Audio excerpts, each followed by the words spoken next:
everyone, it's Keira and welcome back to Keira Megan F1. So I think we all know why we're here. Today has been a very eventful day. Well, this will be yesterday for you. But Carlos Sainz has signed for Ferrari for the 2021 season. Everything has just happened this morning. Like, everything has happened this morning. Like, I woke up, we kind of expected it, but I woke up and you know when it actually hits you when it's like official and you're like, whoa. Silly season has started before the season has even started. So anyway, today I'm going to talk you through some of the points surrounding the driver movements and the current driver market. If you do enjoy this video, please be sure to give it a thumbs up and subscribe down below for more content. But yeah, let's just get into it. So let's just have a little chat about this, to be honest with you, because it was only 2 days ago, Tuesday, the 12th of May, that Sebastian Vettel announced his departure from Ferrari at the end of the year.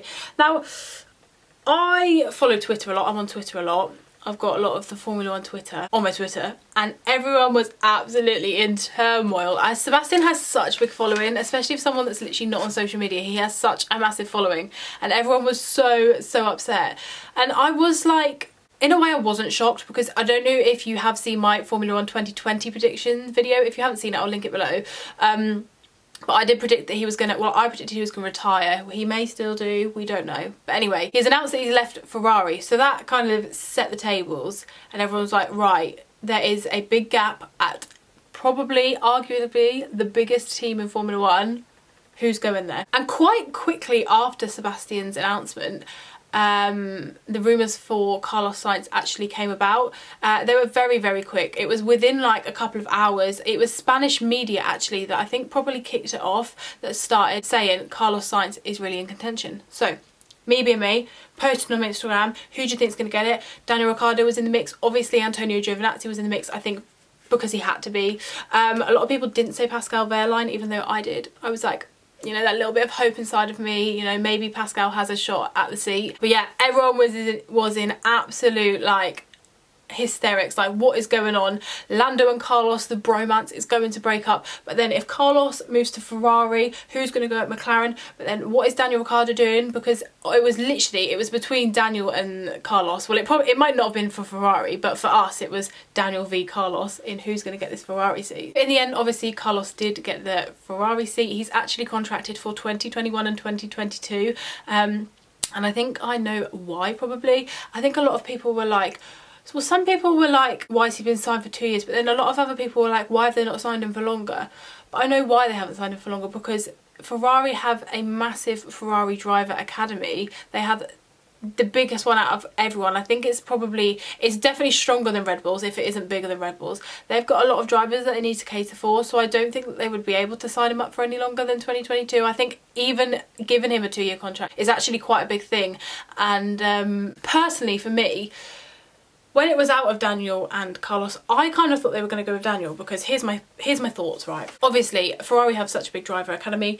They have 5 of them in Formula 2 this year. You know, that is the final tier, that's the final step. Where are you going after Formula 2? Formula 1. That's where you're meant to be taking these drivers. So I thought, maybe they'll give Daniel a shot for a year or two, because he's not coming to the end of his career, but he's, you know, he's 30 now, he's getting on, he's done most of his career. So give him a shot for a couple of years, and then when Robert Schwartzman or Marcus Armstrong or Mick Schumacher or Callum Ilott come up and maybe join Alfa or Haas even, and then make the step up to a Ferrari. Do you know what I mean? That's kind of what I thought was going to happen. Ferrari have actually made a big gamble by sticking with Carlos, because isn't he like 25 years old? He is young. As much as he looks a lot older, he is young. And they are going to have to cater for him for a lot longer than what they think. So I personally wouldn't have done that. Not because I don't think Carlos is a good driver, I'm just thinking of, if I was Ferrari, what would I do in that situation? But they've done it, and I'm not mad about it. A lot of people are mad about it because obviously Lando and Carlos was like the biggest duo, but we've got an even bigger duo coming up in Daniel Ricciardo and Lando Norris, as Daniel Ricciardo has signed for McLaren for the 2021 season. Now I'm pretty sure it is a 1-year contract, but with the option to extend, because from what I've read it says we're really excited for Lando and Daniel to drive together in 2021 and beyond. That is Zach Brown's exact words, and beyond. Obviously I get really confused because I didn't think Lando was signed next year, and then somebody said it on Twitter and I googled it, and apparently he has like a 3-year extension till 2022. But now I'm like, does he or doesn't he? Because I don't think he did. So I don't know where the media got that from, but I don't think he did. So I'm pretty sure within all of this, Lando was kind of confirmed for next year as well, even though it was pretty much obvious. I don't think there was anything in like place. So as Daniel Ricciardo got announced for McLaren this morning, so did Lando Norris. So we've got to the stage today, early in the morning, about 12 o'clock. You know, everyone's settled down. They've realised that Carlos is going to Ferrari, which I still think is so weird. I don't know why. It's not a bad thing. It's just a weird thing. I can't visually think of him in a Ferrari, but I'm gonna have to because it's coming. It's just, I don't know why I find it so weird. And seeing all the edits of them when they like edit their faces onto like the Ferrari kit, it looks so realistic. Like I zoom in on it trying to look at like the little details and you literally cannot see where it's photoshopped at all. It's really, really good. But obviously Daniel moving to McLaren leaves a gap at Renault. Now, there's been a lot of things going around on Twitter, which may include a certain Fernando Alonso getting in on the action to cause a little bit. Don't know whether he is, you know, in the works to return, but he is engaging with Renault a lot on Twitter. There's a lot of rumours going around. I think even Renault were liking some tweets. It was just like absolutely going off today about Fernando. I think that Renault said that they wanted, you know, a young driver with someone with experience. Personally for me, I do not see any relevance or nor do I have any interest in Fernando Alonso coming back to Formula One. I was never really a Fernando Alonso fan. Not that there's anything wrong with him. Well, there kind of is. He does annoy me. Sorry to any fans out there, but he is just a little bit annoying. But yeah, I feel like that is quite in the works. Like, I actually feel like he could very much be a potential. When I first saw it, I was like, no, these people are lying. Like, there's no way Fernando is going to come back to Renault. And then, do you know that the more you see, the more you think, this could be a possibility. He's trying to get his way back in. Renault might be the place. If Renault sell him a dream, he might come running. So as we know, there is a space at Renault available, and I personally, here's my opinion, think that they should sign one of their juniors, probably Guan Yu Zhou. He is doing really well in Formula 2 last year, and obviously if he carries on, there's no point keeping him in Formula 2 for a year longer, especially if he wins a championship, he literally can't stay. Personally, I think that from Renault's perspective, they should definitely keep with Zhou and keep going on that track. Stick in within their driver academy, because that's just a thing you should do. They have got a lot of drivers in their academy now, actually. They're building it up. Obviously, they've got Max Futrell in Formula 3 as well. Christian Lundgaard is in Formula 2 with them as well. Christian's meant to be a really big talent for Formula 2 this year. He done really well in Formula 3 last year. So they've got a lot of drivers on the line waiting for a seat in Formula 1. I just don't feel like Renault can go back to Fernando. I don't know, I don't see where that fits, because Esteban is there for the long run. He's signed a however many year contract. I just don't see the room for Fernando at all. So obviously when Daniel signed for Renault, I get why he done it, because at that time in 2018, Renault were like, they were going to be the next big thing, weren't they? McLaren were absolutely right down at the bottom, and I can see why Daniel went to Renault. I can see it and I get it. However, the tables really did turn last year, not as drastically. Like, Renault didn't fall back like that far. McLaren just came up so much, and I guess Daniel must regret not going there in the first instance, but you know, he's got his seat now. But let me whip out my phone. It was meant to be a long-term thing, wasn't it?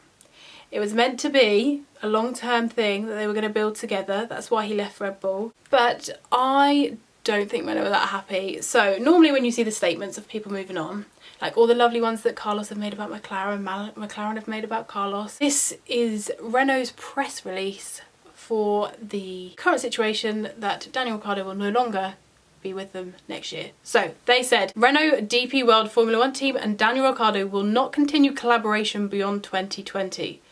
Within the unprecedented context of the 2020 season, discussions held with Daniel Ricciardo concerning a renewal of his contract beyond the end of 2020 have not been successful. So straight away it's like, bam, it's very like formal, it's very like, so we did like, it's just been unsuccessful. Like, it just sounds weird. And this is what Cyril had to say. So he said, in our sport, and particularly within the current extraordinary situation, reciprocated confidence, unity and commitment are, more than ever, critical values for a works team. I'm confident that the 2020 season will allow us to accomplish even more together. Our ambitions and the strategy of Renault DP World F1 team remain unchanged. Now, have you ever seen salt like that? Oh my gosh, I can't believe they've actually like put that out. Cyril, I get it, I do get it. I feel bad for both of them, and maybe it's because a little bit of me, you know, really likes Cyril, and I know so many people don't like Cyril, but I really do like him, and I get where they're coming from. Daniel signed because they were going to build together, they were going to build this team together, but at the same point, Renault, you haven't delivered last year like you promised Daniel. You promised Daniel all these things, you didn't deliver, so obviously he's not going to hang around. He's 30 now, but at the same time, I do get it from Renault's perspective.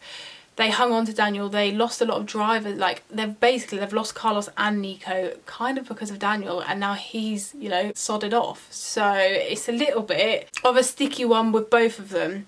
But that is a very, very, very salty press release if you do see one, honestly. So we do know now that for 2021 we are going to see Daniel Ricciardo in McLaren.